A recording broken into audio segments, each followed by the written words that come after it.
Hi, welcome to my channel KRK Roast. Subscribe. Don't forget to like and share this video. की कोशिश करूंगा कि इस film में कितने का प्रॉफिट होगा। इमरान और मुकेश भट्ट के लिए ये फिल्म सोने की खदान कैसे बन गई। देखिए, इस फिल्म का बजट था सिर्फ 45 सीआर और वो 45 सीआर रिकवर हो गए थे म्यूजिक राइट से और डिजिटल राइट से। तो वर्ल्ड वाइड थिएट्रिकल का जो भी बिजनेस हुआ है वो पूरे का पूरा प्रॉफिट है। इस फिल्म ने पहले वीक में बिजनेस किया 115 करोड़ नेट का और दूसरे वीकेंड में बिजनेस किया 25 करोड़ नेट का, यानी कि 140 करोड़ का बिजनेस हो चुका है। और इसका मतलब ये हुआ कि लाइफ टाइम बिजनेस होगा तकरीबन 175 सीआर का। 175 सीआर नेट का मतलब है कि प्रोड्यूसर को शेयर मिलेगा मिनिमम 75 सीआर का। ओवरसीज का शेयर भी कम से कम 15 करोड़ का होगा, यानी कि प्रोड्यूसर मुकेश भट्ट और इमरान हाशमी को टोटल प्रॉफिट मिलेगा कम से कम 90 सीआर का। ये मैंने ना मुकेश भट्ट साहब से पूछा ना इमरान से पूछा कि उनकी डील क्या है, जो प्रॉफिट है उसमें 50-50 है या कुछ कम ज्यादा है। दोनों की डील जो भी हो, कहने का मतलब ये है कि ये फिल्म इन दोनों के लिए सोने की खदान साबित हुई है। आज के वक्त में जहां किसी भी फिल्म में प्रॉफिट होना बहुत मुश्किल काम है, वहीं पर इन दोनों को इस फिल्म से प्रॉफिट हो रहा है 90 सीआर का, जो बहुत बड़ा प्रॉफिट है।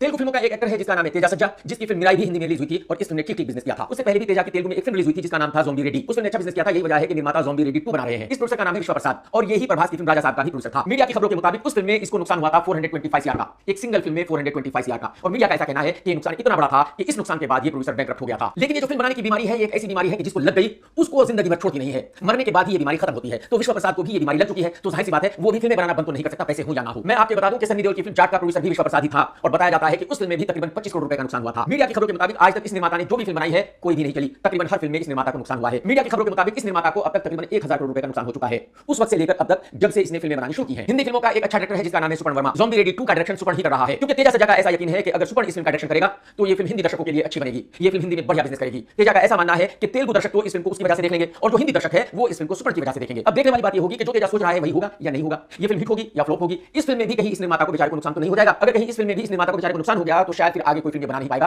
हिम्मत हार जाएगा। मैं पहले भी आप लोगों को बता चुका हूं कि हर्षवर्धन राणे ने अपनी नई फिल्म की शूटिंग चालू कर दी है जिसका नाम है पुलिस कंपनी। इस फिल्म की कहानी आधारित है मुंबई पुलिस पर और मुंबई पुलिस का एक ऑफिसर हुआ करता था दया नायक, वही रोल हर्षवर्धन राणे प्ले कर रहा है। हर्षवर्धन भाई ऊपर कैसे हो? फिल्म का डायरेक्शन कर रहा है राम गोपाल वर्मा। मैं आपको बता दूं कि राम गोपाल वर्मा दया नायक की कहानी पर पहले भी एक फिल्म बना चुका है जिसका नाम था अब तक 56 2 भी बनी थी, यानी कि दया नायक की कहानी पर ये तीसरी फिल्म बन रही है। दया की कहानी पर बनने वाली पिछली दोनों फिल्में सुपर फ्लॉप रही थी। अब देखने वाली बात ये होगी कि जो तीसरी फिल्म बन रही है दया की कहानी पर, ये चल पाएगी या नहीं चल पाएगी, लोगों को ये पसंद आएगी या नहीं आएगी। आप भी कमेंट्स करके जरूर बताना कि क्या ये फिल्म चलेगी। बॉलीवुड एक ऐसी जगह है जहां कोई भी ये कबूल नहीं करता कि वो फेलियर है, जहां कोई भी ये नहीं कहता कि भाई उसका काम नहीं चल रहा है, जहां कोई भी ये नहीं कहता कि वो खाली घर बैठा हुआ है, उसके पास कोई भी काम नहीं है। लेकिन उर्फी जावेद एक ऐसी लड़की है जो सच बोलती रहती है। तो अब उर्फी जावेद ने सच बताया है कि उसका ये साल कितना ज्यादा खराब गया है। उर्फी का कहना यह है कि मैं इस साल में पूरी तरह से फेलियर रही हूं, मेरा कोई भी काम इस साल में हुआ ही नहीं है। Today I am going to talk about my failures पिछले 1 साल के। तो मेरा जो सीजन 2 आने वाला था फॉलो करने वाला था, 1 महीने पहले कैंसिल कर दिया। प्राइम में मैं नेटफ्लिक्स का शो कर रही थी, हमने एक एपिसोड शूट भी कर लिया, तो नेटफ्लिक्स बोला बड़ा बढ़िया है शो, कैंसिल कर दिया। एक एपिसोड शूट करने के बाद फिर मैंने ना उसके लिए बोला खतरे की खिलाड़ी, चलो खतरे की खिलाड़ी कर लेती हूं, उन्होंने मुझे रिजेक्ट कर दिया। एंड देन जहां मैं ब्रांडिंग करती थी लाइक 5-6 महीने में, सडनली अब मैं 3-4 महीने में 2 आधी कर रही हूं, उससे मुझे मिल ही नहीं रही है। हां, प्लेग्राउंड में मुझे रिप्लेस कर दिया, इसका लास्ट ईयर इवेंट होती और फिर मुझे लॉकअप ऑफर आया तो मैंने सोचा कर लेते हैं। लेकिन फिर ना एक शो से नहीं 1 दिन की डेट क्लैश हुई, तो दूसरे शो वाले करने दिया, पहले साइन किया था। फिर जब लॉकअप शुरू हो गया तब मुझे दूसरे शो वाले बोलते हैं हमारे क्षेत्र आगे चला गया है, and I am like what the fuck, ये सब कुछ हो गया। मैंने कहा कोई नहीं, वो जाने दो, मैं ना बिग बॉस ही कर लेती हूं, क्योंकि मुझे रियलिटी शो करना था, मतलब वो तो रखा ही हुआ है। So when I approach Bigg Boss people, हमारी मीटिंग हुई and then they just rejected me, मतलब I got rejected from Bigg Boss. I genuinely think this year has been a year of rejection for me. और आप यकीन कीजिए जो भी उर्फी ने बताया है वो बिल्कुल सही है। हकीकत यही है कि बॉलीवुड में ऐसा ही होता है, लेकिन प्रॉब्लम यह है कि कोई भी कबूल नहीं करता कि उसके साथ क्या हो रहा है। वैसे तो आप लोगों को पता ही है कि भोजपुरी एक्टर रवि किशन कितना ड्रामा करता है, कहीं ना कहीं कुछ भी उलझुल बातें करता रहता है। कभी कहता है कि गोरखपुर स्पेन बन गया है, कभी कहता है कि लखनऊ अमेरिका बन गया है, मतलब कुछ भी फेंकता है। और जिस तरह की बातें रवि करता है उससे साफ पता चलता है कि रवि बेचारा अनपढ़ है, क्योंकि कोई भी पढ़ा लिखा आदमी ऐसी बातें कर ही नहीं सकता जैसे रवि करता है। रवि को यह तक पता नहीं है कि ब्रह्मोस क्या है। उसने कहा कि यूपी में ब्रह्मोस रॉकेट बन रहा है। ब्रह्मोस रॉकेट तो है ही नहीं, एक्चुअली ब्रह्मोस मिसाइल है। लेकिन अब अनपढ़ रवि किशन के सिग्नेचर सामने आए हैं, जरा देखिए भाई साहब आपने, ये है रवि किशन के सिग्नेचर ऑटोग्राफ।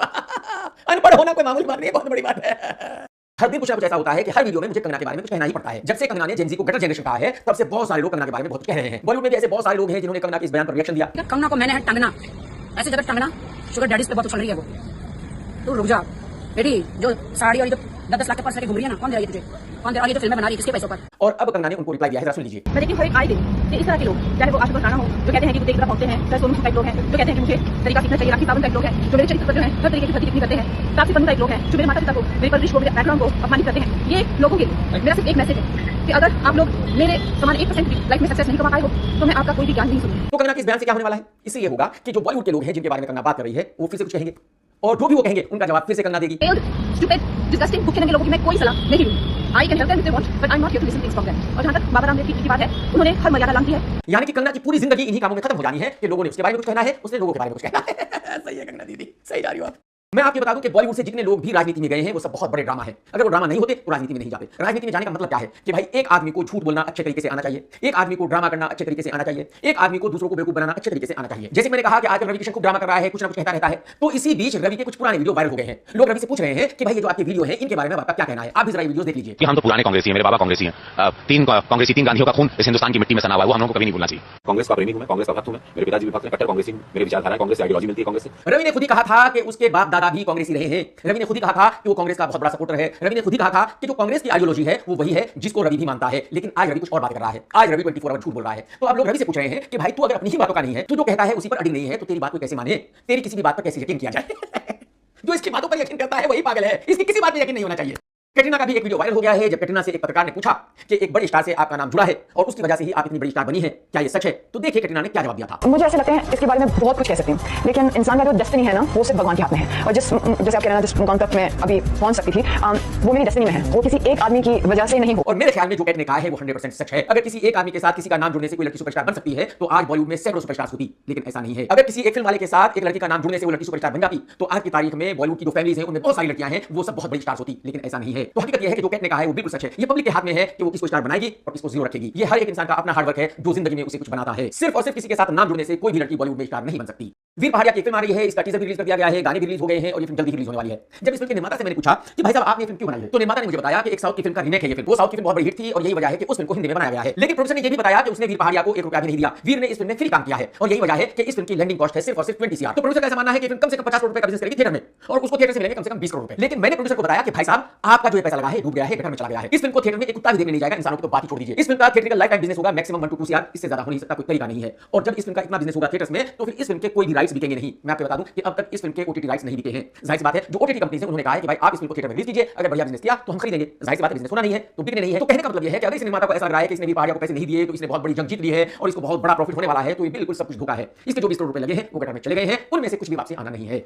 बॉलीवुड में एक बंदा है जिसका नाम है रोहनदीप। ये हरमन बावेजा के साथ रहता है। हरमन सबके साथ फिल्में बनाता रहता है। तीसरी के साथ भी हरमन ने फिल्म बनाई है और अब कार्तिक की भी एक फिल्म का प्रोड्यूसर हरमन ही है जिसका नाम है कैप्टन। लेकिन मैं आपको बता दूं कि जो रोहनदीप है ये बहुत बड़ा चालू आदमी है। इसकी टोपी उसके सर करने में मास्टर आदमी है। ये बॉलीवुड वालों को किस तरह से बेवकूफ बनाता है वो मैं आपको समझाता हूं। समझ लो कि रोहन आपके साथ आकर बैठा तो जैसे ही आपके साथ बैठेगा वैसे ही अगले आधे घंटे में इसको बॉलीवुड के सब बड़े-बड़े लोग कॉल करेंगे, जैसे कि शाहरुख खान, करण जौहर, भूषण कुमार, संजय लीला भंसाली, करण जौहर, आदित्य चोपड़ा वगैरह वगैरह। फिर आपको अपने फोटो दिखाएगा कि पुनीत गोयनका के साथ ये बैठा हुआ है, सुभाष जी के साथ ये बैठा हुआ है, Amazon के हेड के साथ ये बैठा हुआ है, Netflix के हेड के साथ ये बैठा हुआ है, जियो के हेड के साथ ये बैठा हुआ है। तो जब आपके सामने इतने बड़े-बड़े लोगों का इसको कॉल आएगा और आप इसके फोटो देखेंगे तो आप कन्विंस हो जाएंगे कि वाकई ये आदमी कोई बहुत बड़ा आदमी है। ये आदमी बॉलीवुड के बच्चे को जानता है। ये आदमी इतना पावरफुल है कि ये जो भी कह देगा वही बॉलीवुड में हो जाएगा। लेकिन हकीकत ये है कि ऐसा कुछ भी नहीं है। ये आदमी बेचारा रुखा आदमी है। तो एक्चुअली जब ये आपके पास आता है तो बाहर 10 लोगों को बोलकर आ जाता है कि मुझे कॉल करना, और जैसे इसको कॉल आता है तो ये कॉल उठाता है। हां ब्रो करण क्या हाल है तेरे, तो कब मिल रहा है? अच्छा ठीक है वहां मिलते हैं। अगला कॉल आएगा, हां ब्रो भूषण क्या हाल है यार, अच्छा 2 दिन से तो मिला ही नहीं मुझे यार, अच्छा ठीक है तो शाम में मिलते हैं। अंकिता लोखंडे के हस्बैंड विकी के साथ भी कुछ ऐसा ही हुआ। विकी एक फिल्म बना रहा है जिसमें हीरो है टाइगर और जिसका डायरेक्टर है रेमो डिसूजा। तो इस प्रोजेक्ट को लेकर रोहन विकी के पास गया और विकी के सामने भी वैसा ही किया जैसा कि मैंने अभी आपको बताया। तो विकी को यकीन हो गया कि ये आदमी कोई बहुत बड़ा आदमी है, बहुत पावरफुल आदमी है। अगले ही दिन इस भाई ने विकी को जी का एक फेक ईमेल दे दिया और उसमें बताया कि इस फिल्म के OTT राइट्स जी ने 28 CR में खरीद लिए हैं। लेकिन हकीकत ये थी कि वो डुप्लीकेट मेल था। जी के किसी भी आदमी को उसके बारे में कुछ पता ही नहीं था। तो उस मेल को सच्चा मान के उसको आधार मान के विकी ने इस फिल्म में इन्वेस्ट कर दिया। लेकिन शूटिंग शुरू होने से 2 दिन पहले पता चला कि वो मेल था वो तो फेक था।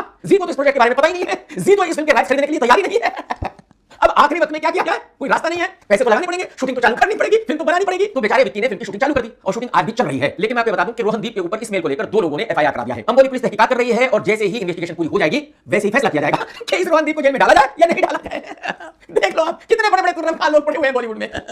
इमरान भाई की एक और फिल्म जल्दी रिलीज होने वाली है जिसका नाम है गन मास्टर G9। इमरान की लास्ट फिल्म आवारापन को बहुत बड़ी हिट हो गई है, तो यही वजह है कि जो आने वाली फिल्म है उसको ऐसा माना जा रहा है कि वो भी हिट होगी। टीजर चालू होता है और पहला ही एक्शन सीन है। इमरान हाशमी के डायलॉग्स चालू होते हैं। इमरान हाशमी कहता है कि भाई वो मर जाए, गल जाए, खत्म हो जाए, कुछ भी हो जाए, लेकिन जो उसका इश्क है उसकी दहलीज पर पहुंचने से पहले कुछ ना हो। अब एक सीन आता है जिसमें हिमेश का गाना है अफसाना अफसाना, यानी कि इससे क्लियर हो जाता है कि इस फिल्म का म्यूजिक हिमेश ने दिया है और इस फिल्म को डायरेक्ट किया है आदित्य ने। इस फिल्म में हीरोइन की भूमिका निभाई है रितेश की वाइफ जेनेलिया ने। अब रजनीकांत टाइप सीन आता है, सिगरेट ऐसे होते होते इमरान की उंगलियों में आती है और इमरान सिगरेट पीता है और फिर से एक्शन सीन चालू होता है। तो इस टीजर को देखकर ये कहा जा सकता है कि ये फिल्म एक एक्शन फिल्म है विद लव स्टोरी और ये बिल्कुल करेक्ट सब्जेक्ट है आज के लिए। बताया जा रहा है कि हिमेश ने इस फिल्म का म्यूजिक बहुत बढ़िया बनाया है। कम से कम 2-3 गाने तो ऐसे हैं जो ब्लॉकबस्टर होने वाले हैं। अगर ऐसा हुआ तो फिर जाहिर सी बात है फिल्म को बहुत ही कमाल की ओपनिंग मिलेगी। फिल्म में इमरान का लुक भी अच्छा है और इमरान के हिसाब की फिल्म है, यानी कि म्यूजिक है, एक्शन है, लव स्टोरी है, थ्रिल है। तो इस चीज को देखने के बाद ये कहा जा सकता है कि इस फिल्म के चलने के बहुत ज्यादा चांसेस हैं। तो मेरे ख्याल में इमरान के लिए ये बहुत अच्छा है। अगर ये फिल्म चल गई तो फिर इमरान का 100% ऑफिशियली कमबैक हो जाएगा। Imran one of the superstar माना जाएगा। इस फिल्म को प्रोड्यूस किया है दीपक मुकुट साहब ने, जो काफी फिल्में बना चुके हैं। सनम तेरी कसम भी उन्हीं की फिल्म है।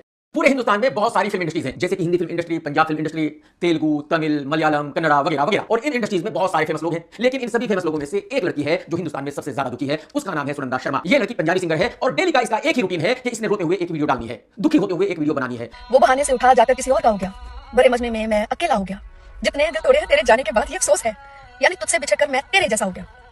रोजाना इसने दुनिया को ज्ञान देना है कि प्यार क्या चीज है, प्यार किसको करना चाहिए, किसको नहीं करना चाहिए, प्यार में धोखा नहीं देना चाहिए, प्यार में ये नहीं करना चाहिए, वो नहीं करना चाहिए। Live example of that thing. तुझे कल सारी दुनिया जीत सकते हो, तुझे सारा कुछ कर सकते हो, बस थोड़ी नीयत साफ होनी चाहिए। तुझे जो भी कर रहे हो किसी का नुकसान नहीं होना चाहिए, ठीक है? बस बहुत सारा प्यार रजमत प्यार करो, सारे ने अपने आप में सबसे ज्यादा प्यार। मैडम माफ कर दो, लोग ये आपके वीडियोस देख देखकर थक चुके हैं, लोगों का दिमाग सड़ चुका है आपके ये वीडियोस देखकर। बादशाह जब कोई छोड़ के जाता है, धोखा देके जाता है, तो मलाल मत किया करें। वो आपके दिल में और भी रस्ते खोल के जाता है। इस चीज का शुक्र किया, इसका शुक्र। देखिए मैडम जी, अगर आपने 20-25 लोगों को अपने शोरूम में बुलाया, उनको चमचम खिलाई, तो ये उन लोगों की बिल्कुल गलती नहीं है, ये आपकी गलती है। आपने उनको अपने शोरूम में बुलाया, आपने चमचम खिलाई, उन्होंने खा ली। जब आप किसी को चमचम दोगी तो वो क्यों नहीं खाएगा? फिर आप अब रो रो कर डेली वीडियोस बनाती हो, उसने मुझे वहां धोखा दिया, उसने मुझे हराने की कोशिश की, मैं हारी नहीं। बादशाह हो, किसी को धोखा मत देना, किसी का दिल मत तोड़ना। बादशाह हो, किसी को धोखा देना बहुत बड़ा पाप है। बादशाह हो, किसी का दिल तोड़ना बहुत बड़ा पाप है। बादशाह हो, प्यार करो, बस सबसे अच्छे से प्यार करो। मतलब आपके डेली के ड्रामे से किसी को क्या लेना देना है? किसी को घंटा फर्क नहीं पड़ता कि आप क्या कहती हो, क्या नहीं कहती हो। कि तू अगर सलीके से तोड़ता मुझे, तू अगर सलीके से तोड़ता मुझे, तो मेरे टुकड़े भी तेरे काम आते हैं। लोग आपके वीडियोस देखकर आपके मजे लेते हैं, हंसते हैं, लोग आपका मजाक उड़ाते हैं कि कितने लोग आपकी चमचम खा चुके हैं, और ये इस बात का भी सबूत है कि आप बहुत बड़ी करप्ट हैं। ठीक उसी तरह जैसे कि बादशाह बहुत बड़ा करप्ट है। करप्ट, लुक्खा, झूठा, मक्कार बादशाह भी लोगों को ज्ञान देता है प्यार के बारे में। खुद 2 शादियां कर चुका है, दोनों नहीं चली, आगे भी कभी शादी नहीं चलेगी, क्योंकि महा झूठा है, जो कुछ कहता है सब कुछ झूठ है। ठीक वैसा ही आपका है। ये जो आप वीडियोस बनाती हो, ये इस बात का सबूत है कि आप बहुत बड़ी करप्ट हो,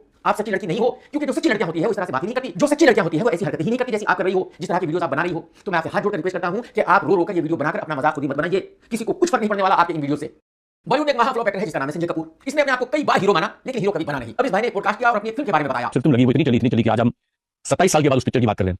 डेस्टिनी जो चीज होती है, मैंने सिर्फ तुमके बाद एक पिक्चर नहीं साइन की। अच्छा, इस पॉडकास्ट के बाद ही मैं जाना हूं कि ऐसी भी कोई फिल्म रिलीज हुई थी, लेकिन ये भाई बहुत ही प्राउडली कह रहा है कि 27 साल के बाद लोग इस फिल्म के बारे में बात कर रहे हैं। तो ये फिल्म कितनी बड़ी ब्लॉकबस्टर थी, कितनी अच्छी थी कि 27 साल के बाद इस फिल्म के बारे में बात हो रही है। लेकिन भाई साहब ये तो बताइए कि इस फिल्म के बारे में बात कौन कर रहा है? आप ही की फिल्म थी, आप ही को पता है कि कब बनी थी, आप ही को पता है कि कब रिलीज हुई थी, और आपने ही इस फिल्म के बारे में उस वक्त बात की होगी जब कभी रिलीज हुई होगी, और 27 साल के बाद भी आप ही इस फिल्म के बारे में बात कर रहे हो। हम तो नहीं कर रहे हैं, कोई और तो नहीं कर रहा है ना, हमें पता कि कौन सी फिल्म थी। हमें तो ये पॉडकास्ट देने के बाद ही पता चला कि ऐसी भी कोई फिल्म थी, और आपने खुद ही बताया कि इस फिल्म के बाद आपको कोई फिल्म नहीं मिली, इसके बाद आपको किसी ने साइन नहीं किया। और वो फिल्म के बाद आई आल्सो डोंट नो कि वो क्या हुआ। लोगों ने तारीफ की पिक्चर की, आज तक लोग बात करते हैं, बट मुझे किसी ने साइन नहीं किया उसके बाद।